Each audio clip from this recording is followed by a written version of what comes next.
I know it's not long till this life is over, and I'm there at the place that I'm not going back. He built an altar of restoration. It's time and place where Abraham puts down a stake, saying, I'm here. I'm not going back.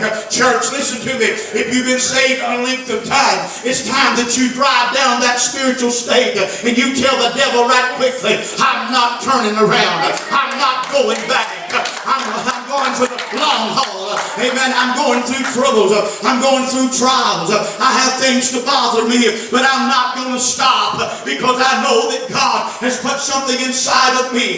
Greater is He that's within me than he that's within the world. I've driven down that spiritual stake, and I'm telling the devil right now, I'm not going to stop. I'm not going to walk with you aside, but I'm going all the way because I have reached that altar of no return. A lot of people have not got to the altar of no return because they're returning back to where they were. But when you get to that altar of no return and you drive that spiritual stake down and you're in the presence of God and the glory of God is illuminating you and there's power and there's glory all around you and you feel the presence and the power of God. You've driven that spiritual stake. Young people, hear me. You need to drive that spiritual stake. Tell the devil no, you don't belong to him. You're God's property. Amen. The altar of no return. Abraham said, come through Shechem. I've got to cross Bethel. I'm over at Mamre now, and I'm far as I'm going to go, but I got one more journey. So I'm driving the stake down.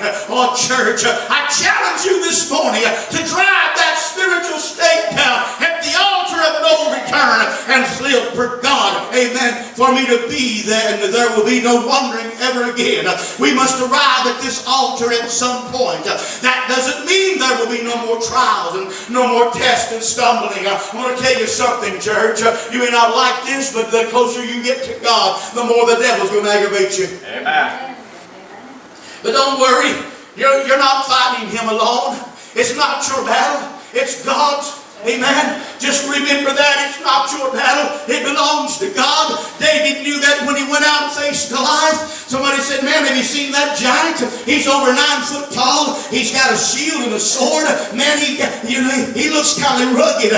David knew that it wasn't his battle. He knew it was God's. When he walked out on the battlefield, he said, you come to me with spear and stave and so forth, but I come to you in the name of the God of the armies of Israel. And this day shall the Lord give you into my hand. Church, I'm telling you, if you drive that stake down and tell the devil no, amen, God's power will be inside of you. You can face anything that comes your way, every trial that comes your pathway, every battle that comes your way. God will be on your side.